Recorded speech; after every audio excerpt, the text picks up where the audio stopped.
죄에서 구원해 주신 구원자 하나님께 감사하라는 것입니다. 시편 기자는 오늘 10절부터 15절에서 구원자 하나님께 감사하고 있습니다. 오늘날 성자 예수님의 사역이죠. 이 구원자 하나님은 애굽에서 430년 동안 종살이하던 이스라엘 백성을 구출하셨습니다. 하나님께서는 애굽의 장자를 치셨으며 이스라엘을 애굽에서 인도해서 구원해내신 구원자이신 것입니다. 하나님은 이 강한 손과 펴신 팔로서 인도해내셨으며 홍해를 가르신 우리의 구원자이신 것입니다. 하나님은 이스라엘을 홍해 가운데로 통과케 하셨으며 그리고 바로와 그 군대를 홍해에 엎드려뜨리신 구원자이신 것입니다. 이 구원자 하나님은 오늘 우리를 죄에서 구원해내셨습니다. 아담과 하와의 범죄 이후 사람은 누구를 막론하고 태어나면서부터 죄인입니다. 이 죄는 마치 유전병과도 같이 자자손손 그 핏줄을 타고서 계속해서 유전해 내려오는 것입니다. 여러분, 수많은 사람이 이 죄의 굴레를 한번 벗어보려고 했으나 모두 다 실패하고 말았습니다. 석가도, 공자도, 소크라테스도, 마호메트도 모두 다 이 죽음의 문제를 해결하지 못했어요. 해결하기는커녕 왜 죽는지도 알지 못한 채 죽어간 것입니다. 지옥으로 들어갔어요. 죄의 대가는 사망인데 여러분, 다 죽었으니까 죄를 벗어버리지 못한 거 아닙니까? 예레미야 22장 21절을 보면은 내가 평안할 때 내가 내게 말하였으나 내 말이 나는 듣지 아니하리라 하였나니 내가 어려서부터 내 목소리를 청종치 아니함이 내 습관이라. 사람은 여러분 본성이 죄악지향적인 것입니다. 이 죄를 범하는 것이 습관이요, 죄를 범하는 것이 본성이에요. 이처럼 인간은 죄 중에 태어나서 죄 가운데서 죄를 먹고 마시면서 살다가 죄의 짐을 짊어지고 죄의 사슬에 묶여서 지옥으로 줄을 지어서 들어가는 것입니다. 여러분, 인류의 그 삶이라는 것은 지옥으로 들어가는 거대한 행렬의 일부였던 거예요. 이런 절망적인 상태에 처한 인간을 구원하기 위해서 하나님께서 비로소 팔을 걷어붙이셨습니다. 그래서 그 아들 예수님을 보내주셔서 십자가에 못 박혀 죽게 하셨습니다. 이사야는 예수님 오시기 700년 전에 이 사실을 예언하고 있습니다. 이사야서 53장 4절부터 6절을 보면 그는 실로 우리의 질고를 지고 우리의 슬픔을 당하였거늘 우리는 생각하기를 그는 징벌을 받았어 하나님에게 맞으며 고난을 당한다 하였노라. 그가 찔림은 우리 허물을 인하며 그가 상함은 우리 죄악을 인함이라. 그가 징계를 받음으로 우리가 평화를 누리고 그가 채찍에 맞음으로 우리가 나음을 입었도다. 우리는 다 양 같아서 그릇 행하여 각기 제 길로 갔거늘 여호와께서는 우리 무리의 죄악을 다 그에게 담당시키셨도다. 그렇게 말씀을 했었습니다. 그래서 여러분, 그를 믿는 자는 누구나 구원을 얻는데 구원을 얻되 은혜로 공짜로 값없이 얻게 하시겠다는 것입니다. 이사야서 44장 22절에 보면은 내가 내 허물을 빽빽한 구름이 사라짐같이 내 죄를 안개에 사라짐같이 도말하였으니 너는 내게로 돌아오라. 내가 너를 구속하였음이니라. 예레미야서 31장 34절 보면 그들이 다시는 각기 이웃과 형제를 가리켜 이르기를 너는 여호와를 알라 하지 아니하리니 이는 작은 자로부터 큰 자까지 다 나를 알미니라. 내가 그들의 죄악을 사하고 다시는 그 죄를 기억지 아니하리라 선언하셨어요. 여러분, 어릴 때 소풍을 가면은 보물찾기를 하지 않습니까? 그런데 보물을 어디다 숨깁니까? 어린이들 손이 닿지 않는 높은 나무에다 매달아 놓습니까? 아니면 위험한 낭떠러지나 가시밭 속에 숨겨 놓습니까? 아니면 어른이 힘껏 밀어야 겨우 움직일까 말까 한 그런 바위 밑에다 숨겨 놓습니까? 아니죠. 아주 찾기 쉬운 데 숨겨놓습니다. 그러나 머리가 너무 좋은 사람은 찾을 수 없는 곳에, 그런 곳에다 숨기잖아요. 하나님도 이 구원이라는 보물을 감춰놓고서 우리가 그것을 발견하기를 원하고 계시는 것입니다. 여러분, 그러면 하나님은 어디다 그 보물을 숨겨놨을까요? 보통 사람은 이르기 힘든 고행이라는 그 높은 나무에다 숨겨놨을까요? 귀신과 날마다 교통하는 영계와 육계의 그 중간쯤 그 위험한 낭떠러지에다 숨겨놨을까요? 아니면 인생의 무거운 고난의 짐 속에다 숨겨놨을까요? 아니면 머리가 아주 좋은 사람이나 찾을 수 있는 철학이나 학문 속에다 숨겨놨을까요? 착한 일을 많이 한 사람이 찾으라고 선한 일, 선행 속에다 숨겨놨을까요? 인류의 행복과 세계 평화를 위해서 노력한 사람한테 주려고 노벨상 속에다 숨겨놨을까요? 어디다 감춰놨을까요?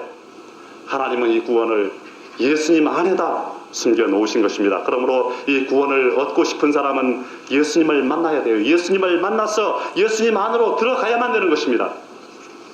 예수님 밖에서 아무리 맴돌아 봐야 소용이 없어요. 그런데 여러분, 보물을 숨겨놓으신 하나님은 하나님 자신도 숨어 계셔요. 보물과 같이 숨어 계시는 것입니다. 이사야서 45장 15절에 보니까 구원자 이스라엘의 하나님이여 진실로 주는 스스로 숨어 계시는 하나님이십니다. 그렇게 말씀하고 있어요. 왜 하나님이 숨어 계실까요?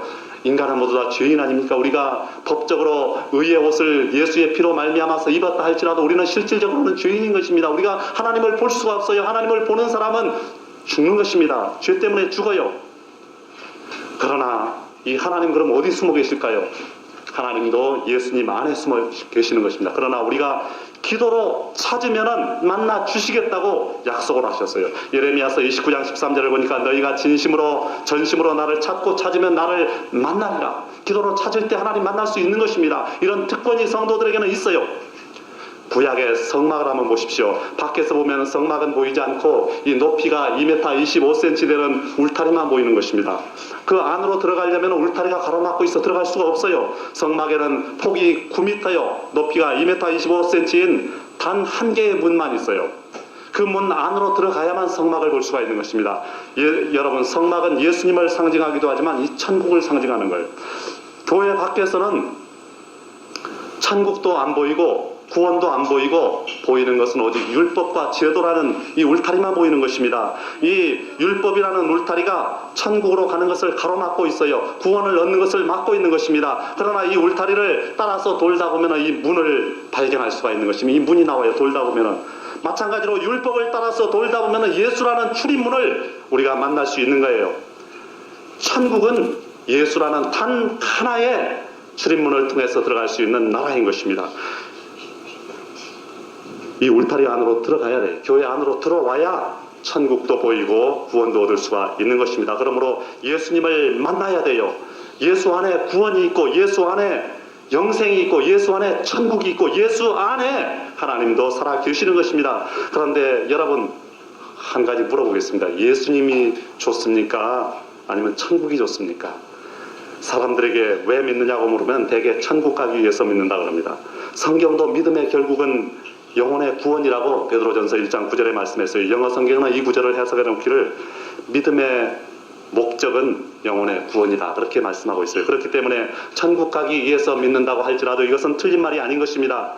수년 전에 후배 한 사람이 저를 찾아왔어요. 그래서 상담을 합니다. 선배님, 저에게 총각이었죠. 여자가 둘이 있습니다. 그런데 한 여자는 너무너무 이쁘고 정말 사랑스럽고 제가 너무너무 사랑합니다. 그리고 또 한 여자는 마음에는 별로 안 드는데 재산이 많습니다. 돈이 5억이나 돼요. 나는 누구하고 결혼을 해야 됩니까? 그래서 제가 그렇다면은 당장을 보지 말고 길게 봐라. 그리고 진심으로 사랑하는 여자로 하고 결혼을 해라. 그렇게 충고를 해줬습니다. 그런데 나중에 청첩장이 왔는데 보니까 누구하고 했을 것 같습니까? 이 돈이 많은 여자하고 결혼을 했더라고요. 오늘날 사람들은 인물보다는 그 사람의 재산과 결혼을 하는 사람들이 많습니다. 그 결과 이 결혼 진짜 상대방인 재산에 큰 변동이 생기면 그냥 갈라서고 마는 것입니다. 미련 없이. 신앙도 마찬가지예요. 예수님을 사랑하기 때문에 믿어야 될 텐데 이 예수님이 가진 재산인 천국 때문에 믿는다는 것입니다. 이 천국만 가면 돼. 천국만 가면은 예수님 필요 없어. 그런 사람이 많아요. 여러분, 천국이 뭐 그렇게 대단한 존재인 줄 아십니까? 그럴 리는 없지만 천국이요, 예수님이 이렇게 놓고 불어버리면 흔적도 없이 사라져버리는 그런 존재예요. 천국보다도 예수님을 사랑하게 되시기 바랍니다. 천국 때문이 아니라 예수님 때문에 믿는 여러분이 되시기를 주님의 이름으로 축원합니다.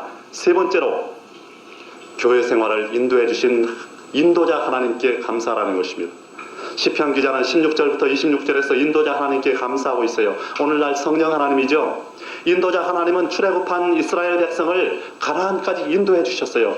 광야를 통과하는 동안도 인도해 주셨어요. 광야의 큰 왕들을 치시고 유명한 왕들을 죽이신 것입니다. 또 가나안을 정복하도록 인도해 주셨어요. 아모리 왕 시혼을 죽이셨으며 바산 왕 옥과 같은 가나안 왕들을 죽이셨습니다. 그리고 그들의 땅을 이스라엘 백성에게 기업으로 주신 것입니다.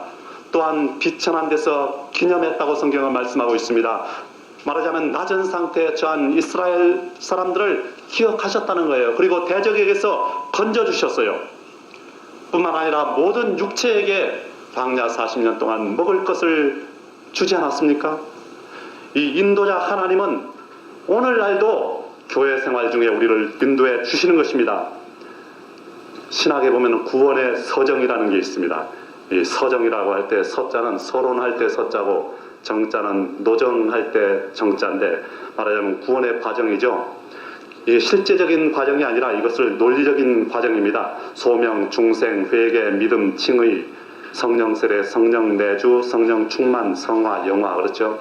그런데 이게 논리적인 과정이지 우리 장로교에서 말할 때는 이 중생과 회개, 믿음, 칭의, 성령 세례 이것은 동시적으로 일어난다고 말합니다. 동시적인 사건인데 논리적으로 이렇게 나열을 해놓은 거예요. 여러분 2000년 전 예수님께서 이 십자가에서 온 인류를 위해 죽으심으로 구속사역을 완성하셨습니다. 그리고 오늘날 성령님께서는 예수님께서 2000년 전에 이루어 놓으신 구원을 우리에게 구체적으로 적용시키시는 것입니다. 말하자면 2000년 전 사건이 현재의 사건이 되게 하셔요. 성령님께서. 그리고 온 인류를 위해서 이뤄놓은 구속이 오늘 구체적으로 나에게 적용되게 하세요. 성령님께서. 우리의 마음을 예수님을 믿도록 부르신 분도 성령님이시오. 또한 우리를 거듭나게 하신 분도 성령이시오. 우리를 회개케 하시고 믿음을 갖게 하시고 또한 의를 얻게 하신 분도 성령이시오. 항상 우리 안에 거하시면서 우리를 인도하시고 거룩하게 하신 분도 성령이신 것입니다. 여호와는 나의 목자시니 내게 부족함이 없으리로다. 그가 나를 푸른 초장에 누이시며 쉴만한 물가로 인도하시는도다. 우리를 이처럼 인도하시는 분도 성령 하나님이신 것입니다. 시편 107편 30절 보니까 저희가 평온함을 인하여 기뻐하는 중에 여호와께서 저희를 소원의 항구로 인도하시는도다. 우리가 소원을 가지고 있으면 하나님께서 그 소원의 항구로 우리를 인도해 가시겠다는 것입니다. 예레미야서 31장 3절에 보니까 내가 무궁한 사랑으로 너를 사랑하는 거로 인자함으로 너를 인도하였다고 말씀하고 있습니다. 우리를 사랑하기 때문에 인자하심으로 우리를 인도해 가시겠다는 것입니다. 성령님은 오늘 이 순간도 우리를 인도하시는 인도자 하나님이신 것입니다. 이 성령님을 의지하게 되시기를 주님의 이름으로 축원합니다. 네 번째로 장차 천국으로 인도해 주실 하나님께 감사하라는 것입니다. 하나님은 우리의 영혼과 육체를 창조하셨어요. 하나님은 예수님의 십자가를 통해서 우리에게 영원한 해방과 구원을 주셨어요. 하나님은 교회 생활 중에서 우리를 인도해 주셨어요. 뿐만 아니라 우리를 장차 영원한 천국으로 인도해 가실 분인 것입니다. 시편 48편 14절을 보니까 이 하나님은 영영이 우리 하나님이시니 우리를 죽을 때까지 인도하시리로다. 죽는 순간까지 인도하시오. 지금 인도하실 뿐만 아니라 죽는 그 순간, 죽어서 천국으로 들어가는 그 순간까지 인도해 주시겠다는 것입니다. 여러분, 우리는 죽음이라는 것을 아주 받아들이기 힘든 일로 간주를 합니다. 그리고 죽음의 순간은 생각조차 하기 싫어해요. 누구나 죽는 것은 생각하기 싫어합니다.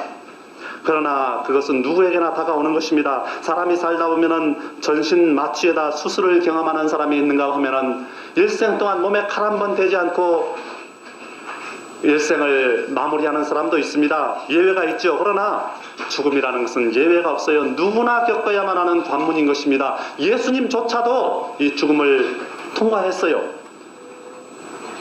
여러분, 누구나 출생이라는 과정을 겪어서 이 땅에 태어났듯이 이 죽음이라는 과정을 겪어서 저 세상으로 가는 것입니다.